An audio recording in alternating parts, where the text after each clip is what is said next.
சொந்தங்களே, ஆனந்தியின் அன்பான வணக்கங்கள். இந்த வீடியோவில் நம்ம பார்க்க போகிறது கருவாட்டு குழம்பு. Yes, one of my favourite. நான் கொஞ்சம் நிறைய பேருக்கு கருவாட்டு குழம்பு பண்ணியிருக்கேன். உங்களுக்கு கொஞ்சம் பேருக்கு எப்படி பண்ணுறதுன்னு டிஸ்கிரிப்ஷனில் கொடுக்குறேன். நான் ஒரு 100 பேருக்கு இந்த கருவாட்டு குழம்பு செய்ய போகிறேன். கடாயில் இப்போ நல்லெண்ணெயை ஊற்றிக்கலாம். நான் எப்போதுமே செக்கில் ஆட்டின நல்லெண்ணெயை தான் யூஸ் பண்ணுவேன். வெந்தயத்தையும் வடகத்தையும் சேர்த்து தாளிச்சிக்கலாம்.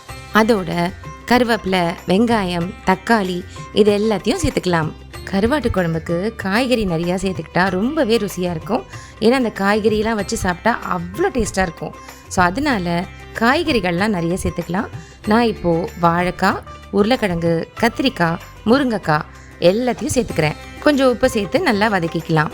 இதோட மிளகாய்த்தூள், மல்லித்தூள், மஞ்சள் தூள் இது எல்லாத்தையும் சேர்த்து அந்த எண்ணெயிலேயே கொஞ்சம் நல்லா வதக்கிக்கலாம். இந்த ஸ்டேஜில் கரைச்சி வச்சிருக்க புளி இதையும் சேர்த்துக்கலாம். காய்கறிலாம் கொஞ்சம் நல்லா வெந்து வரட்டும். இந்த நேரத்தில் தேங்காயில் சோம்பு சேர்த்து அரைச்சி எடுத்து வச்சுக்கலாம். கொஞ்சம் தேங்காய் பதை நறுக்கி வச்சு எடுத்து வச்சுக்கலாம். காய்கறிலாம் நல்லா வெந்து வந்துருச்சு. இந்த ஸ்டேஜில் அரைச்சி வச்சிருக்க தேங்காவை சேர்த்துக்கலாம்.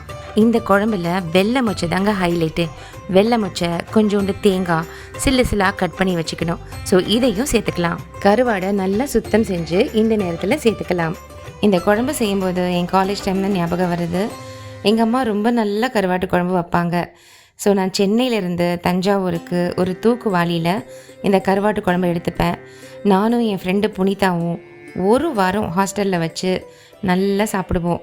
என் ஃப்ரெண்ட்ஸ் எல்லாம் கேட்பாங்க, என்னடி நீ எம்சிஏ படிக்கிற, துணிப்பையில் போய் இப்படி கருவாட்டு குழம்பு எடுத்துகிட்டு போகிற அப்படின்லாம் சொல்லுவாங்க. அதை பற்றிலாம் நான் மைண்ட் பண்ணவே மாட்டேன். ஏன்னா கருவாட்டு குழம்பு ருசி தெரிஞ்சவங்க இதை பற்றிலாம் யாருமே யோசிக்க மாட்டாங்க.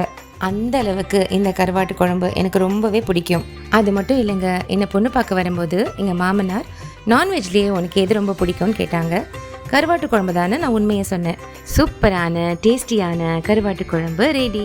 ஒரு டேபிளில் பிரியாணி, மீன் குழம்பு, மட்டன் குழம்பு, கருவாட்டு குழம்பு இது எல்லாம் இருந்தாலும் நான் கருவாட்டு குழம்பு தான் செலக்ட் பண்ணுவேன். நீங்களும் இந்த அருமையான கருவாட்டு குழம்பை செஞ்சு பாருங்க. சாப்பிட்டு பார்த்தீங்கன்னா விடவே மாட்டீங்க. எப்படி இருக்குன்னு சாப்பிட்டு பார்க்கலாமா?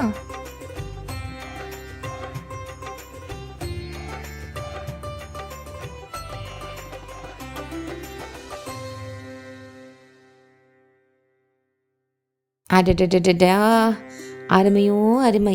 நீங்களும் இந்த அருமையான கருவாட்டு குழம்பை செஞ்சு பாருங்க. சாப்பிட்டு பார்த்தீங்கன்னா விடவே மாட்டீங்க. இந்த வீடியோ உங்களுக்கு பிடிச்சதுன்னா லைக் பண்ணிடுங்க, ஷேர் பண்ணிடுங்க, மறக்காம சப்ஸ்கிரைப் பண்ணிடுங்க. அந்த பெல் பட்டனை ஒரு தட்டு தட்டிடுங்க. அடுத்த வீடியோவில் வேற ஒரு நல்ல ரெசிபியோட பார்க்கலாம். அது வரைக்கும் அன்பை பரிமாறிக்கிட்டே இருங்க. நன்றி, வணக்கம்.